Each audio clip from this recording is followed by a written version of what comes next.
리모델링 유형과 설계 기법에 대해서 살펴봅니다.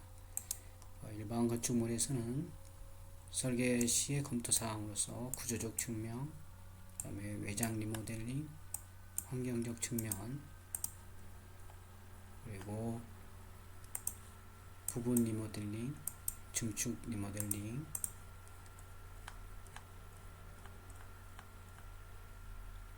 그리고 나서 일반 건축물의 설계 사례, 리모델링 설계 사례가 소개되고 있습니다. 그래서 먼저 리모델링 유형과 설계 기법의 일반 건축물인 경우 구조적 측면에서의 검토사항은 내구성에 중점을 두고 일정 수준의 구조적 안전성을 유지하는 것을 기본으로 하고 내진 성능 향상을 위한 다양한 보강 공법 그리고 외장재의 방리 방지를 위한 보수, 그 다음에 콘크리트의 중성화 억제, 증축 및 철거에 대한 공법, 이런 것들이 안전하게 구조적으로 안전성을 확보했는지 체크 반영을 해야 되고, 그 다음에 외장 리모델링은 도시의 중요한 미관적 요소가 되고 기존의 외장을 철거하고 새로운 재료, 마감재를 활용해서 다양한 디자인과 공법으로 리모델링 효과를 최대한 살릴 수 있도록 설계해야 된다. 그리고 환경적 요인은 환경 및 에너지 전략을 위한 자연 에너지 활용과 설비 기계 교체 및 신설, 그 다음에 외피 단열 성능 향상을 고려해서 해야 되고, 공간의 쾌적성 향상을 위한 다양한 공간의 재배치, 그 다음에 베리어 프리를 위한 디자인, 기존 옥상을 이용한 녹화 옥상, 이런 것들을 환경적 요소로 고려해야 된다. 베리어 프리는 이제 장애인들의 쉽게 방에서 방 사이로 이렇게 이동할 수 있도록 문턱을 없애준다든가, 또는 완만한 슬로프를 이용해서 접근할 수 있도록 한다든가, 이런 여러 가지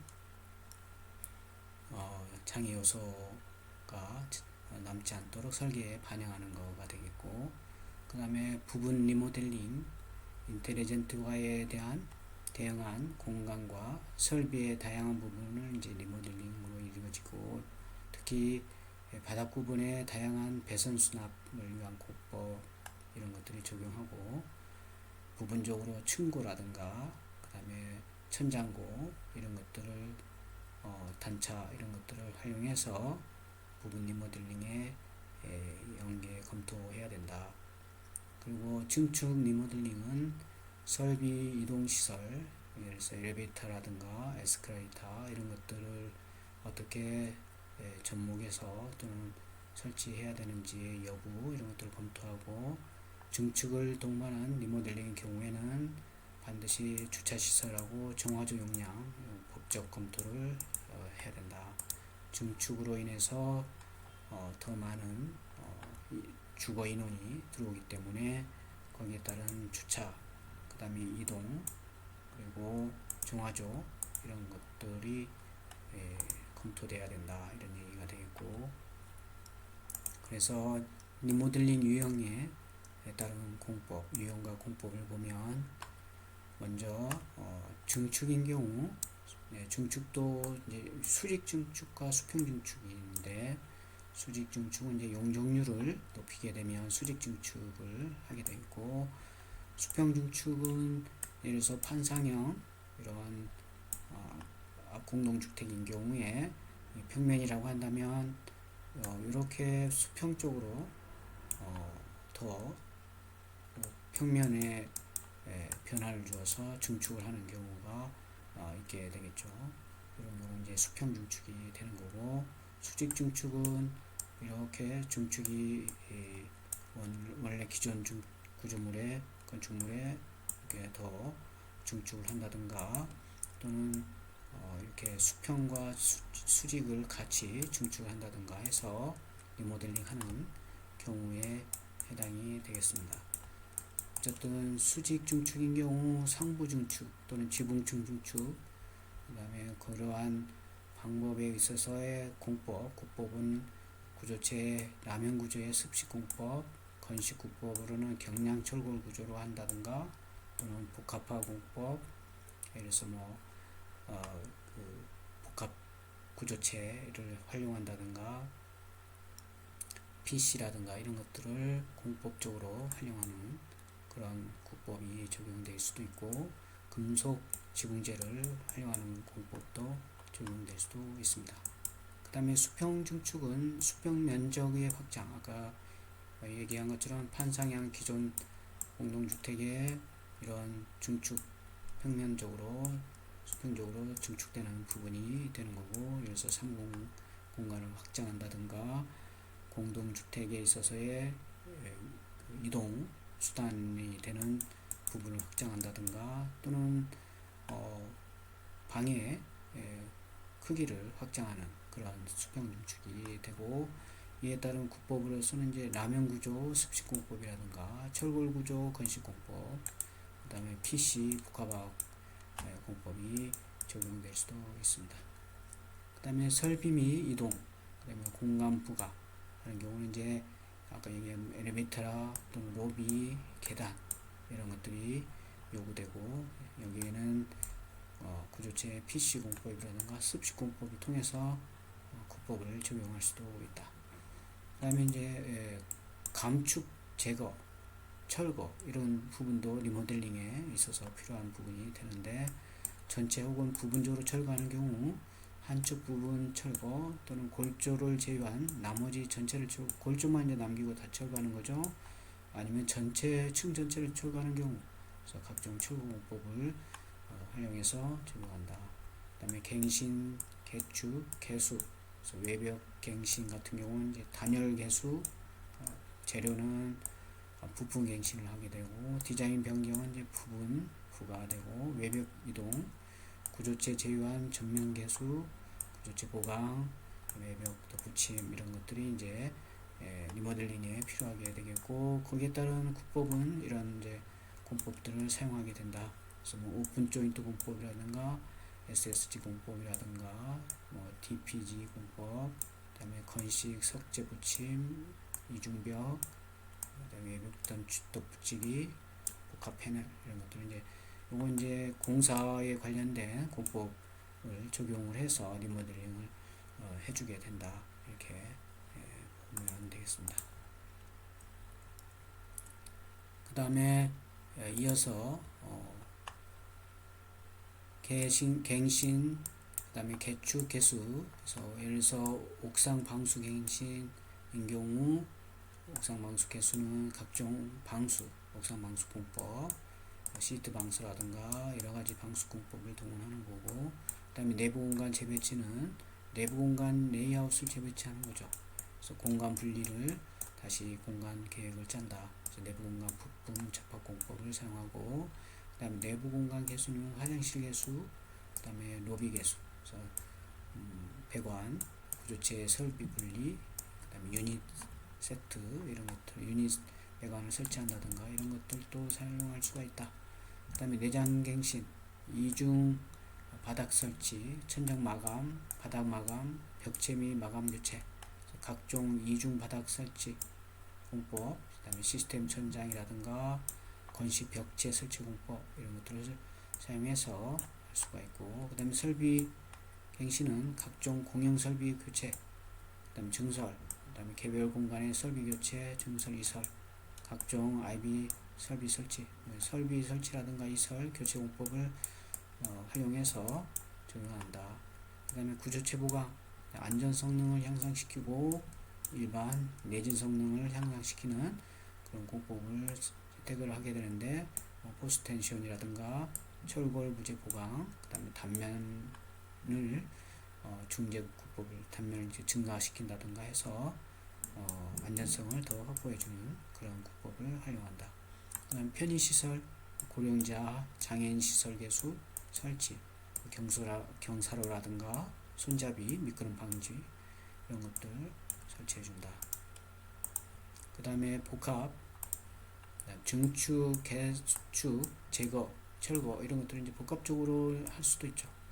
이제 복합적으로 다양한 공법을 혼용해 준다. 각각의 나와 있던 공법들을 혼용해서 사용해 주고, 용도 변경에 따른 창고, 공장, 오피스텔을 주택으로 변경한다든가 이런 경우는 이제 부분 신축이 되는 거고, 공장을 학교, 오피스 이렇게 변경한다면 내부 재배치, 그 다음에 탄약 창고를 복합 시설을 한다든가 재배치하는 거고, 이용 방법 변화, 각종 공법을 적용해서 리모델링을 해주게 된다.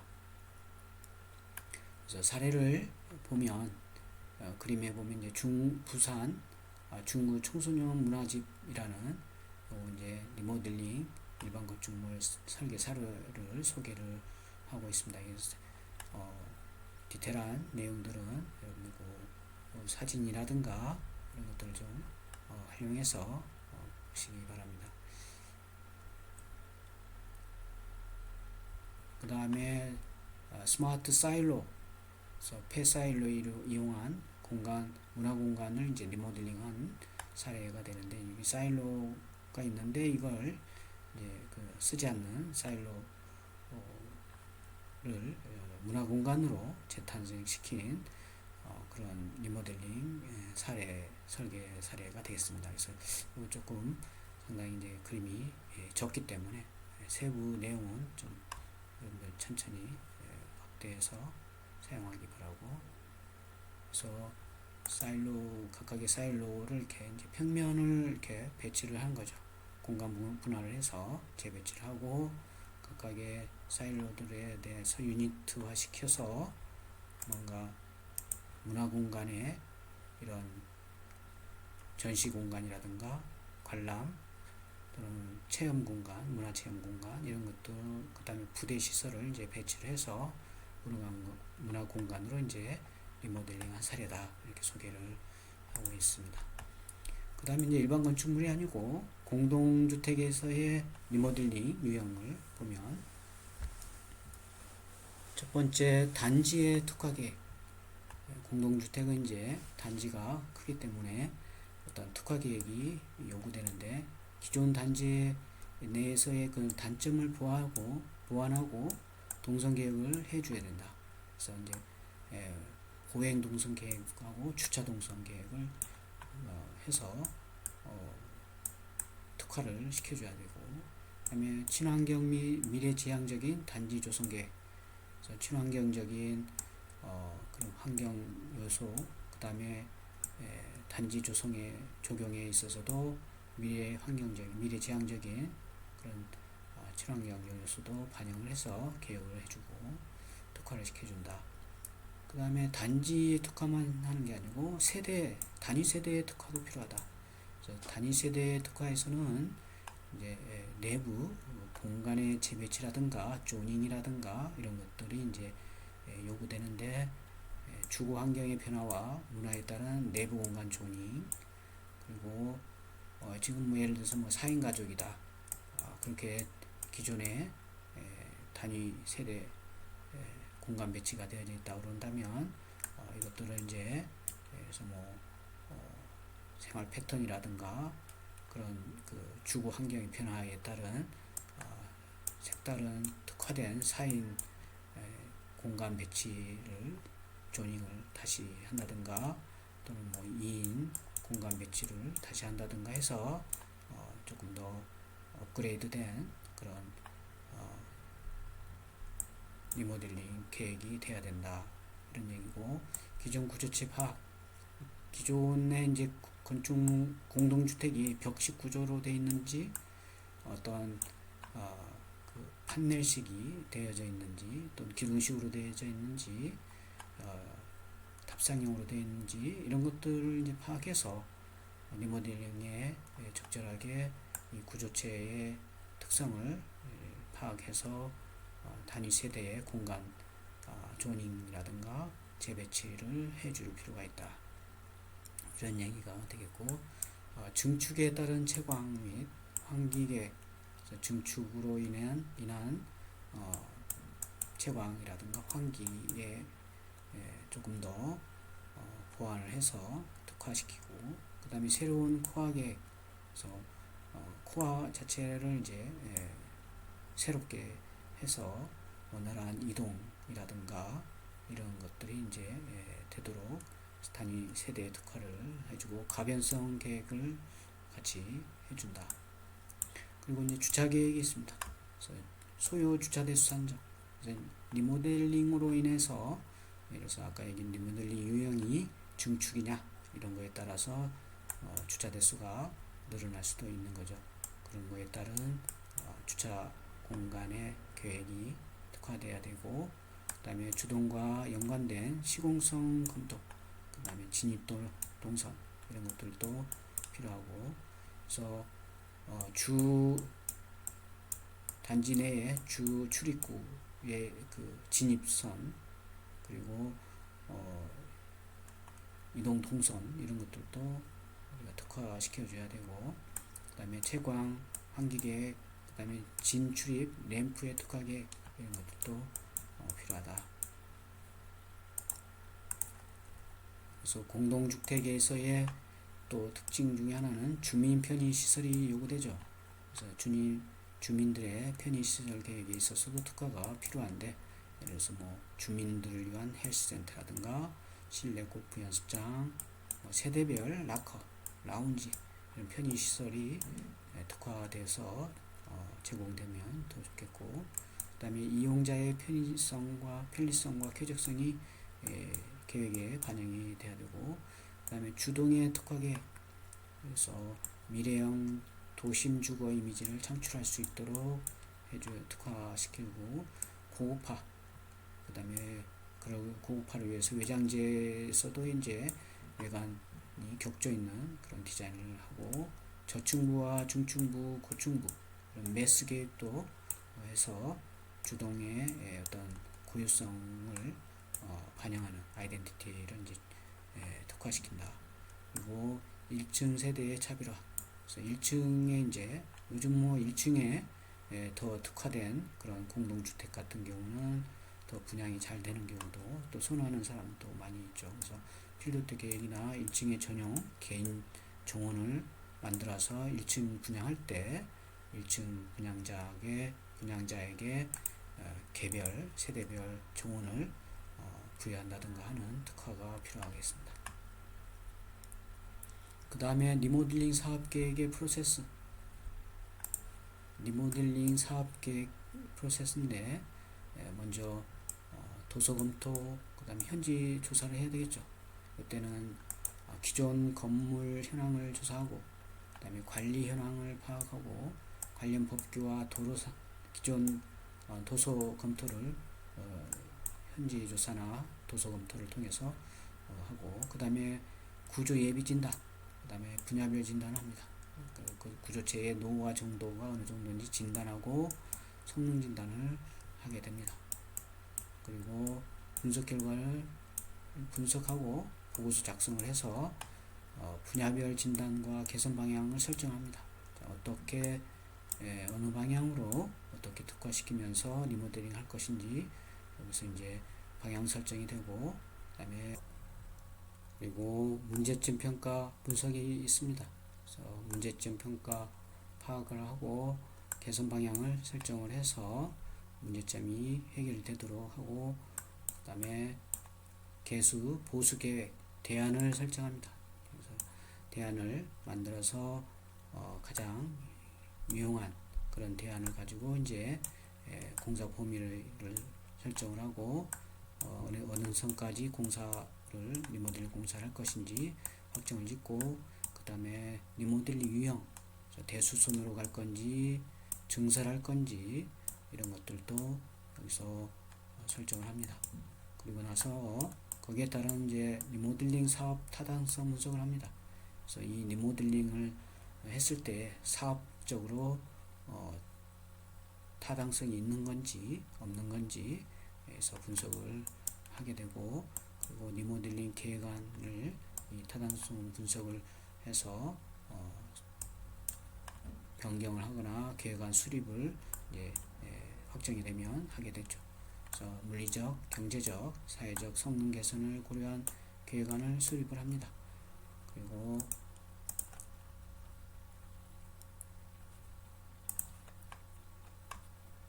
기존 공동주택의 소유자의 3분의 2 이상의 동의 확보를 위해서 이제 단지 주택 단지별 또는 동별 그 동의를 받도록 합니다. 그래서 뭐 주민의 리모델링 요구 사항을 파악하고 리모델링의 기본 방향을 설정을 합니다.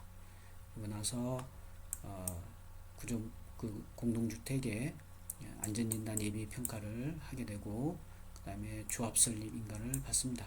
이때 인가는 시장, 군수, 구청장의 인가권자에 대해서 조합 설립을 인가를 받고 그리고 건축 심의를 하면 됩니다. 그래서 건축 심의는 이제 기본적인 건축 기준의 완화 범위 등을 설정을 해서 설계를 하게 되는 거죠. 그리고 나서 이제 리모델링을 하겠다는 행위 허가를 받습니다. 그러면 일단락 리모델링 할 수 있는 그런 법적 절차는 마치게 되고 그 다음에 소유자의 3분의 2 동의를 확보하면 안전 진단의 예비 평가를 하면서 그때의 도서 검토 및 현장 조사 그리고 기본 설계 및 예산 설정을 해서 심의를 하게 되고 리모델링 계획안을 작성을 해서 심의를 하게 되고 거기에 따라서 행위 허가가 이제 나오면 실시 설계를 작성해서 이제 리모델링을 하게 되는데 그 진행하기 전에 이제 기존 그 소유자들을 이주하고 착공을 하게 되죠. 그래서 이때 이제 도서 검토 및 현장 조사 때는 이런 사항들을 하게 되는 거죠. 앞에서 살펴봤듯이 기존 건축물의 현황 조사, 관리 현황 파악을 하고 관련 법규 및 기존 도서 검토를 하고 그 노후화 정도 진단, 성능 진단을 하게 됩니다.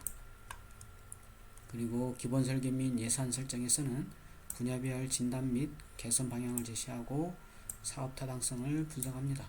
그래서 예산까지 어느 정도 필요하다는 것을 분석을 해서 파악을 해야 되죠. 그리고 시공사 선정 및 가계약을 합니다.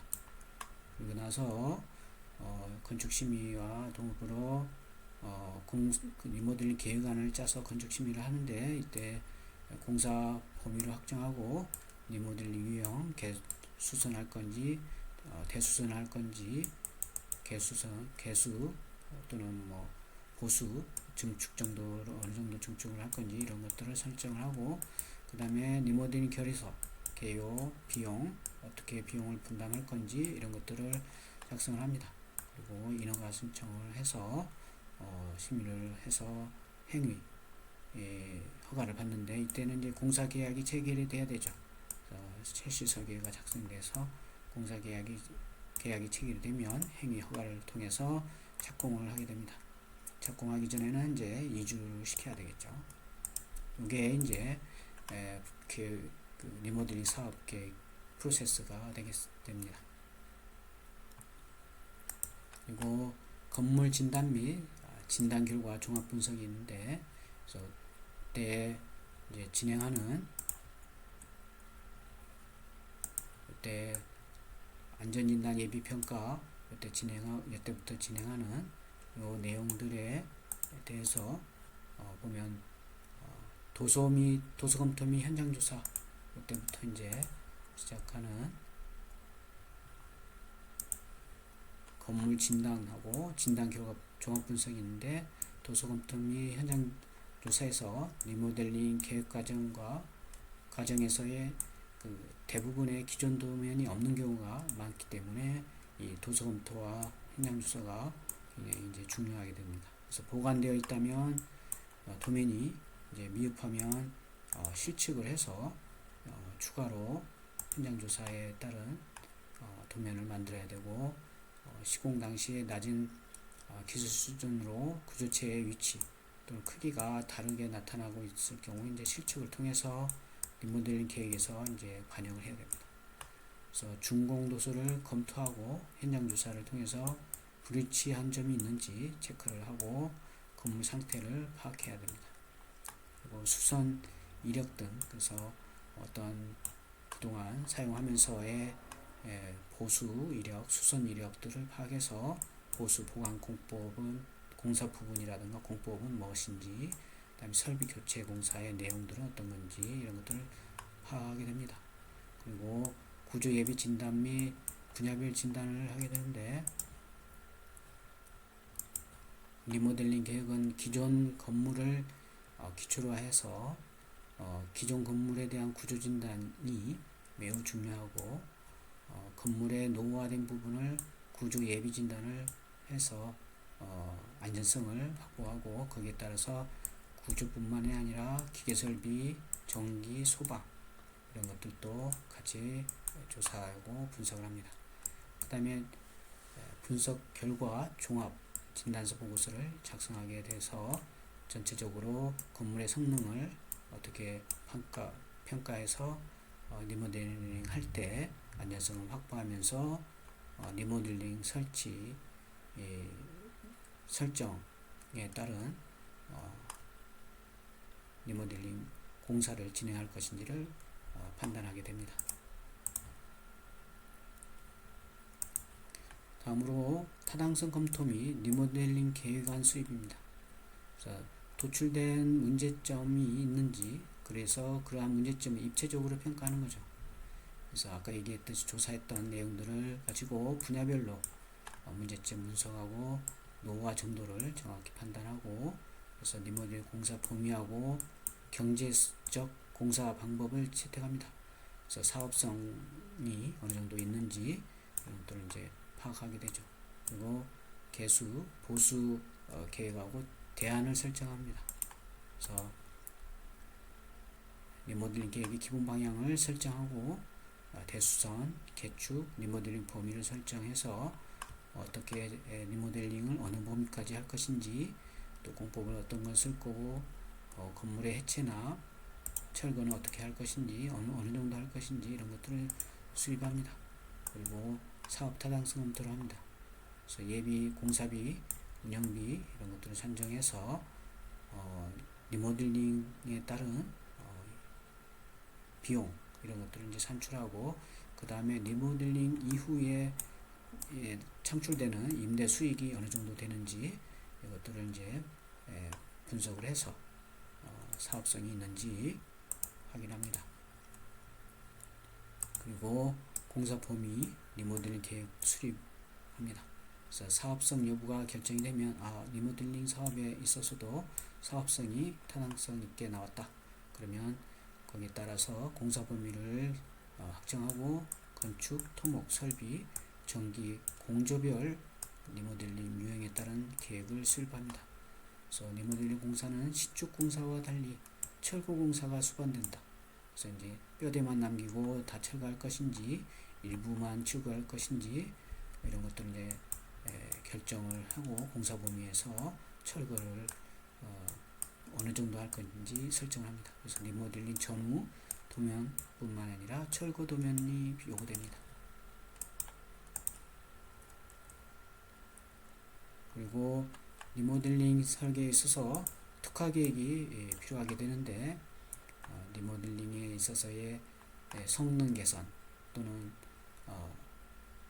주거 환경의 어떤 미래지향적이고 친환경적인 그런 리모델링으로 사업을 타당성 있게 하기 위해서는 특화 계획이 반드시 필요하게 되겠습니다. 그래서 예를 들어서 국내의 경우 일반 건축물의 리모델 유형을 보면 중축보다는 기존 규모를 유지하면서 성능 개선을 위한 리모델링이 일반적이다.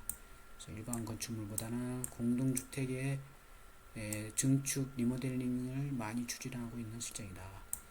리모델링을 하고 있는 일반 건축물은 건축물의 용도도 다양하고 리모델링 공사 유형도 다양하게 되고 설계 부분 일반화하기가 어렵다. 그래서 여기서는 이제 기존 건축물에 있어서 공동주택 이런 거에 대해서 리모델링 특화 이런 것을 살펴보는 그런 시간을 갖게 되는데, 기존 단지의 공동주택 단지의 문제점을 파악을 합니다. 주차 공간이 부족한가, 부대 복리 시설이 부족한가, 그래서 그리고 적용 공간은 어떤가, 그 다음에 동선, 보행과 차량 동선은 어떤가, 이런 것들은 이제 문제점이 있는지 파악을 합니다. 주차 공간의 부족인 경우 어떻게 확보할 것인지, 물론 기존 예전에 주차 공간 법적인 주차 기준이 이제 조금 더 세대 증가라든가, 그 다음에 건축법에 의해서 주차 세대당 주차 대구 그 요구되는 주차 대수가 이제 달라지고 있는 경우 법적인 부분도 감안해서 주차 공간이 어느 정도 문제가 있는지 부족한지 파악을 하고, 그 다음에 부대 시설도 마찬가지입니다. 그래서 조금 더 세련되고 친환경적이고, 그 다음에 최첨단 주민 복리 시설이라든가 주민들을 위한 편의 시설, 이런 것들이 이제 필요하게 되고, 그 다음에 적용 공간도 마찬가지죠. 적용 공간도 단지 내에 그 지상을 전부 적용을 하고 주차 공간을 지하로 해서 적용을 조금 더 특화시킨다든가, 그게 어려운 경우는 옥상에 또 그 녹지 공간을 만들어서 옥상 녹화를 한다든가, 어떤 특화된 그런 부분을 하기 위한 문제점이 있는지 파악을 하고, 그 다음에 보행 및 차량 동선의 혼재, 이것도 마찬가지죠. 보행 노선과 동선과 차량 동선이 겹치지 않도록, 그래서 단지 내에서 사고가 일어나지 않도록, 특히 이제 어린이 사고, 이런 부분들을 이제 위험 요소를 제거를 해야 되겠죠. 그리고 단지 특화 계획이 있습니다. 단지 특화 전략 해가지고 이 단지 내에서의 일어나는 동선, 그 다음에 출입구, 그리고 그 어떤 단지만이 갖고 있는 그 특화된 전략이 필요해서 리모델링으로 인해서 단지가 조금 더 세련되고 특화됐다, 이렇게 이제 보이고, 그래야 조금 더 그 리모델링의 성능 개선의 가치가 올라가게 됩니다. 그래서 그런 것들은 이제 반영을 해서 특화시킨다. 그래서 단지 리모델링 설계 사례를 보면, 이제 명일동 예치아파트 단지 리모델링 사례인데, 또 마찬가지로 이제 그 리모델링 전의 배치도를 가지고 보행자와 차량 동선의 구분이 애매한 부분들을 이제 없애는 거죠. 그리고 적용 공간, 또 유기적인 연결, 이런 부분들이 이제 문제점으로 같은 경우 나타났다. 그러면 거기에 대해서 이제 특화시켜서 거기에 맞춰서 출입구와 어떻게 돼서 어떻게 그 차량의 동선 계획을 할 것인지, 그리고 어느 부분으로 그 주출입구를 계획할 것인지, 그 다음에 보행자 출입 동선은 어떻게 할 것인지를 이제 리모델링 이후에 특화시켜서 한다든가, 그 다음에 보행자 주출입과 연계시키기 위해서 스트리트몰을 이제 설치한다든가, 그 다음에 그 부대 복리 시설을 계획해서 주민들의 그 자연스러운 동선 유입한다든가, 이런 것들이 이제 단지 그 특화 계획이 되는 거죠. 리모델링에 의해서 생기는. 그래서 여기 나온 것처럼 이제 초기에 여기 기존 이제 리모델링 배치도인데, 여기 이제 이렇게 한산형 이렇게 아파트 단지 공동주택인데, 이런 것들은 이제 그대로 두고 요 사이사이에 이제 주차 공간이라든가 이런 것들을 이제 적용을 하고, 어떤 출입구 이 부분도 이렇게 하고, 조금 더 이제 기존보다 특화시켜서 리모델링을 하겠다, 이렇게 이제 단지 특화를 하게 되는 거죠. 좀 사진이 그림이 좀 적기 때문에 좀 세부 사항은 확인이 안 되지만 그렇게 보면 되겠습니다. 그리고 리모델링 후 단지 내 동선, 그래서 또 마찬가지 보행자 동선을 이제 리모델링 전과 후, 그 다음에 차량 동선도 전과 후를 비교해서, 그래서 리모델링에 의해서 보행자들은 동선이 어떻게 되고 차량의 동선은 어떻게 되고 이런 것들을 이제 겹치지 않도록 해줘야 되고, 거기에 따라서 진입 광장하고 부대 시설은 서로 역할을 분할해서 특화를 시킨 그런 계획이다, 이렇게 이제 소개를 하고 있습니다. 그 다음에 또 사례는 풍락동 M 아파트의 단지 리모델링 사례가 되는데, 또 마찬가지로 리모델링 전 배치도 이렇게 되어 있는데 후는 이제 이렇게 되어 있어서 내용은 여기 이제 풍락동 그 M 아파트에 대한 초기의 기존에 대한 그 문제점이라든가 이런 것들을 이제 파악을 해서 리모델링 후에는 어떻게 했다, 이런 것들이 이제 여기에 나와 있습니다. 그래서 한 번씩 읽어보면 되겠습니다. 이 사진이 그림이 좀 적기 때문에 좀 파악하기는 어렵지만 설명을 가지고 이해를 하면 되겠습니다. 그래서 리모델링 후에 단지 내 동선 계획도 보행자 동선 계획하고 그다음에 차량 동선 계획 서로 교차되지 않도록 간섭이 없도록 동선 계획이 돼야 되겠고, 그다음에 여기 나온 것처럼 데크 주차장을 새로 리모델링해서 만들고 조형물을 해서 조금 더 특화시켰다, 이런 이제 리모델링 그 계획안이 되게 됩니다. 그 다음에 또 사례로 오금동 S 아파트 단지 리모델링 사례입니다. 또 마찬가지 위에 나와 있는 기존 배치도가 되고 단지 배치도가 되고 거기에 따른 새로운 리모델링 후의 동선 계획이라든가 보행자 차량 동선 계획, 그리고 특화된 예를 들어서 로툰다 형식의 진입 광장을 특화시켜서 리모델링한 그런 사례로 소개되고 있고, 데크를 이용해서 어떤 그 공간 조성을 조금 더 특화시켰다, 이런 이제 리모델링 사례가 되겠고, 그 다음에 범어동의 K 아파트 리모델링 사례입니다. 또 마찬가지 여기에 단지 기존 단지가 되는데 이것을 이제 이렇게 리모델링 배치도를 하고 거기에 따른 보행자 동선 계획이라든가 차량 동선 계획 이렇게 변했다.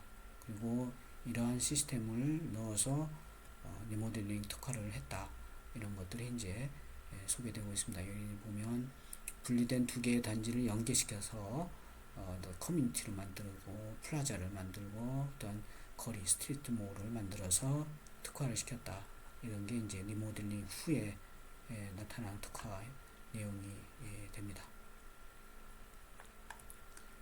그리고 단지 세대에 따른 특화 계획이 있습니다. 그래서 이건 이제 앞전에서 단지 특화가 있고 특화 전략이 있고 단지 내 세대별 특화 계획인데, 여기에 따른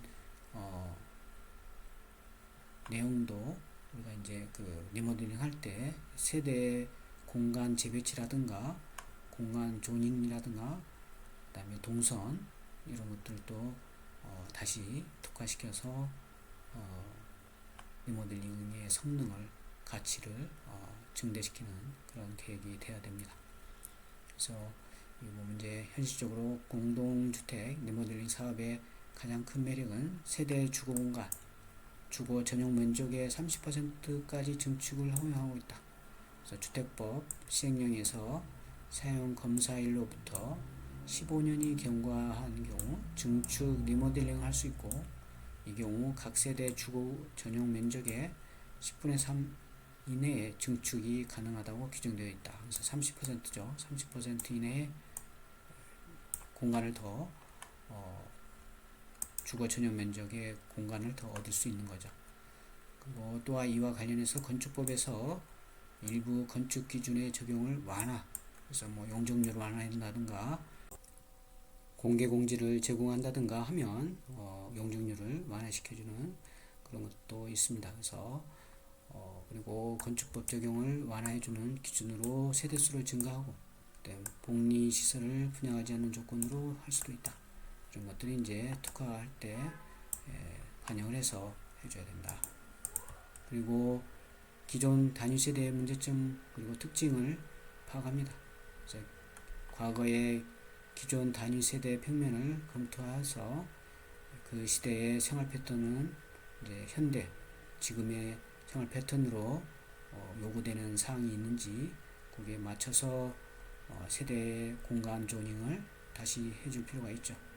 그래서 기존 세대의 문제점 보면 복도형 아파트의 경우 단위 세대 프라이버시가 침해되고 협소한 진입 공간, 수납 공간의 부족, 그다음에 부분 전용 드레스룸, 욕실이 없고 욕실이 협소하거나 수납 공간이 부족하고 주부 동선을 고려하지 않는 주방과 식당 배치, 그다음에 발코니 공간의 부족 이런 것들이 이제 기존 단위 세대의 문제점이 되는데 여기 보면 이제 그림의 기존 단위 세대의 문제점 해서 조금 전에 얘기한 욕실 부분이라든가 현관, 그다음에 발코니, 거실, 안방, 욕실, 침실, 주방 이런 거에 공간에 대한 불편함 이런 것들이 이제 기존 단위 세대 평면 조닝이라고 한다면 이것들을 이제 리모델링 하면서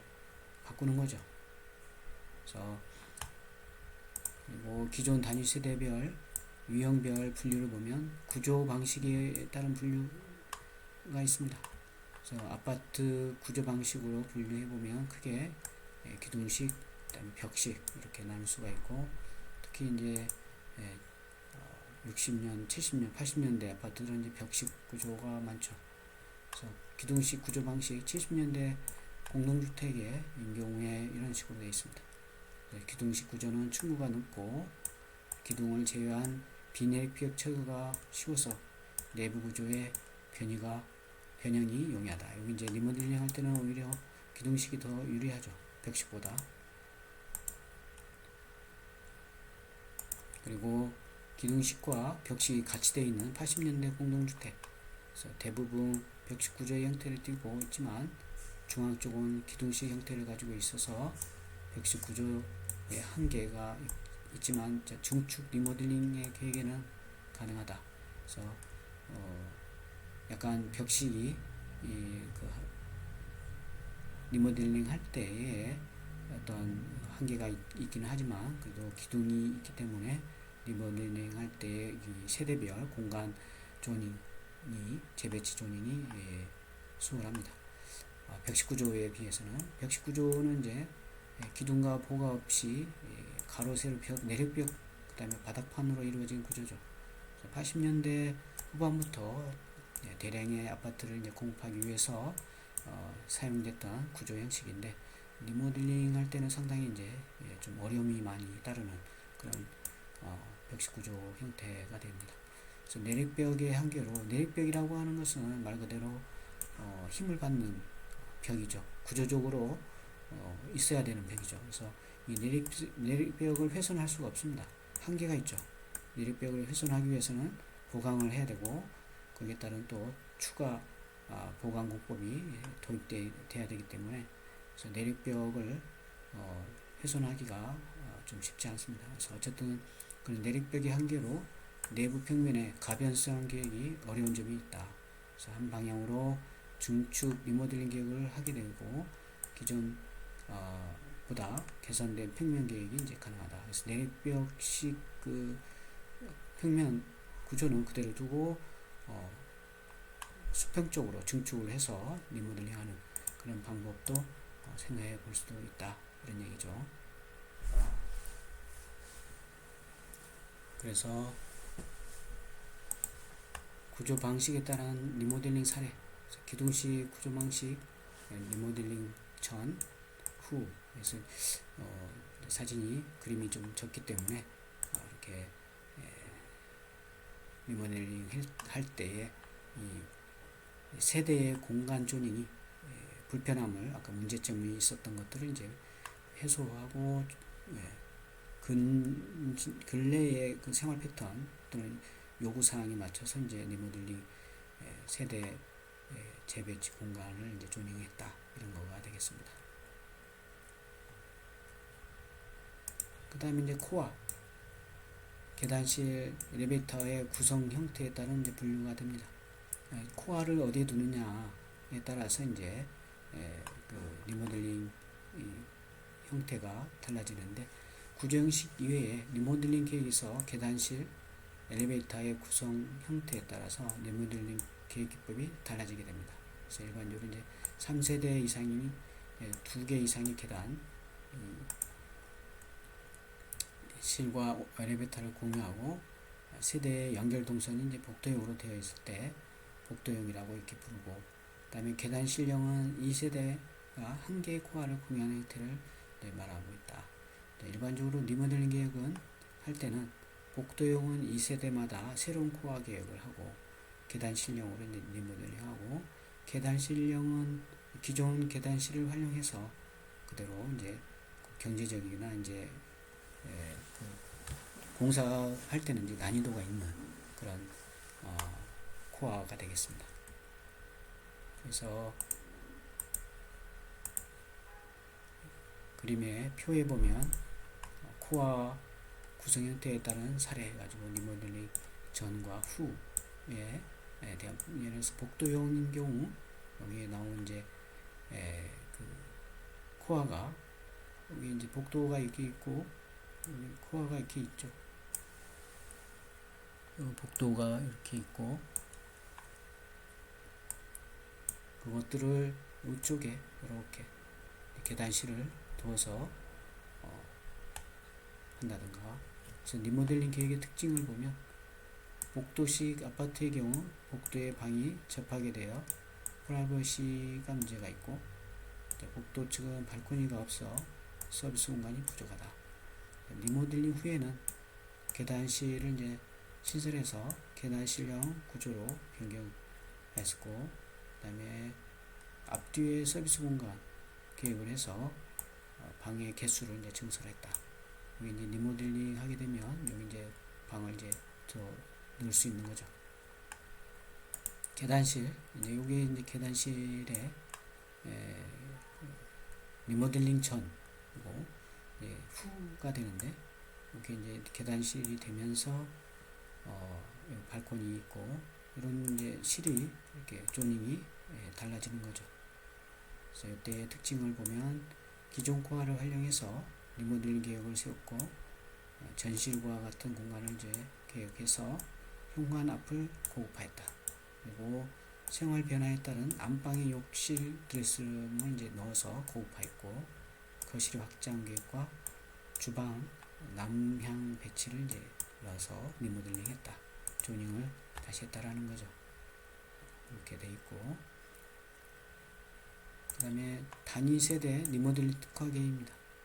그래서 30%까지 아까도 얘기했듯이 증축을 할 수가 있는데, 미래지향적 신개념 주부 만족형 주거공간 계획, 그 다음에 거주자 선호도를 고려해서 가변형 평면 계획, 그 다음에 복도형 경우 계단형으로 이제 구조적으로 이제 변경을 하고, 그다음에 현관에 충분한 수납장과 창고장을 설치하고, 그다음에 아주 디럭스한 부부 욕실, 그다음에 욕실 일반 욕실 공간 확보하고, 거실 중심의 현재 생활 패턴을 고려해서 거실 폭을 조금 더 확보하고, 그다음에 넓은 주방, 합리적인 작업 공간, 수납 공간 확보, 이런 것들이 이제 단위 세대 리모델링 특화 계획에 반영이 된다. 그래서 단위 세대 리모델링 계획 사례를 또 소개를 하고 있습니다. 명동의 H 아파트 같은 경우 리모델링 전에 이런 이제 계단형이 있는데 그 계단형을 해서 두고 그다음에 리모델링 후에 이런 부분에 이제 실을 두고 그다음에 현관을 조금 더 고급화했다 이런 거죠. 지금 그림은 좀 적기 때문에 설명만 보면 그렇습니다. 그 다음에 이제 단위 세대 평면이 이제 30평을 42평으로 넓힌 거죠. 30% 정도 증설을 한 거죠. 37, 51 이렇게 이런 식으로 리모델링 해서 단위 세대에 특화했다. 그래서 기존의 문제점을 보면 서비스 공간이 이제 조금 없다. 발코니가 이제 부족하다는 거죠. 현관 협소하다. 그리고 화장실, 드레스룸이나 이런 것들은 이제 조금 부족한데, 그리고 주방, 식당 이런 이제 불합리한 부분이 있는데, 이제 리모델링 하면서 공간도 30% 증축이 되면서 추가도 발코니도 추가하고 여러 가지 수납 공간도 더 넓히고, 그 다음에 부부 전용 공간, 욕실, 전용 욕실, 파우더룸, 드레스룸 이런 것들도 이제 설치할 수 있고, 그 다음에 주방과 식당에 있어서도 공간상 이제 동선 계획이라든가 채광 이런 것들을 고려하고 이런 것들이 이제 조정이 됐다. 이런 거가 이제 리모델링 후에 세대에 따른 특화 계획이 됩니다. 그 다음에 상계동 아파트도 마찬가지 이런 이제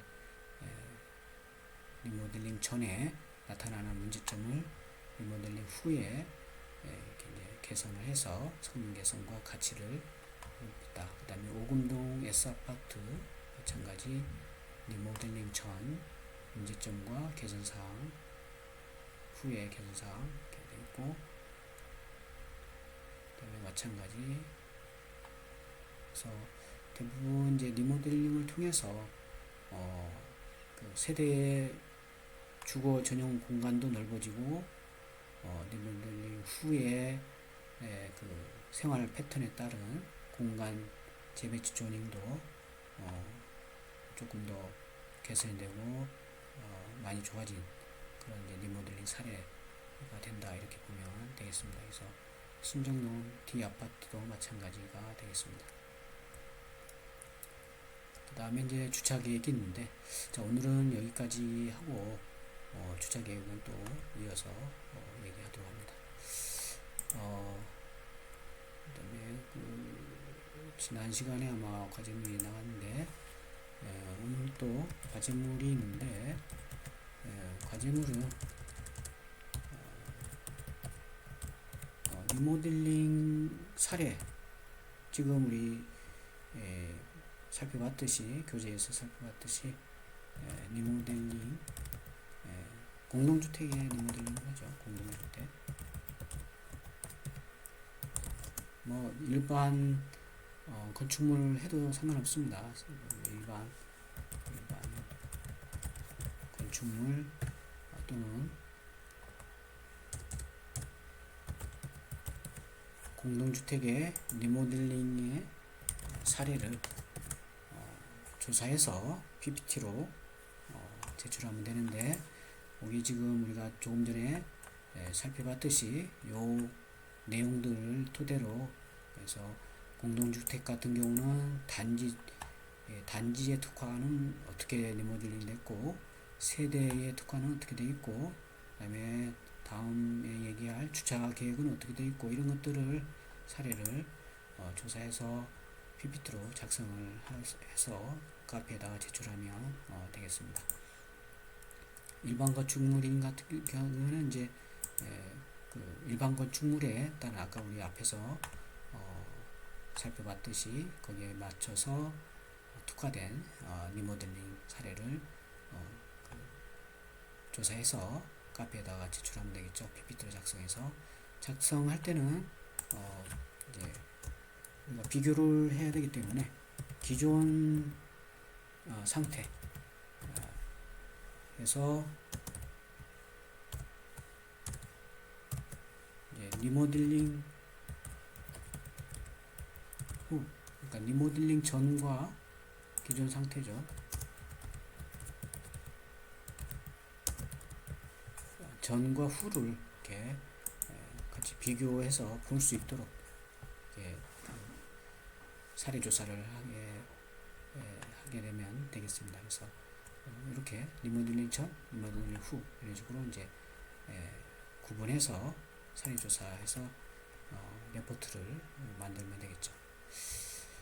자, 오늘은 여기까지 하는 걸로 하고 마치도록 합니다. 수고했어요.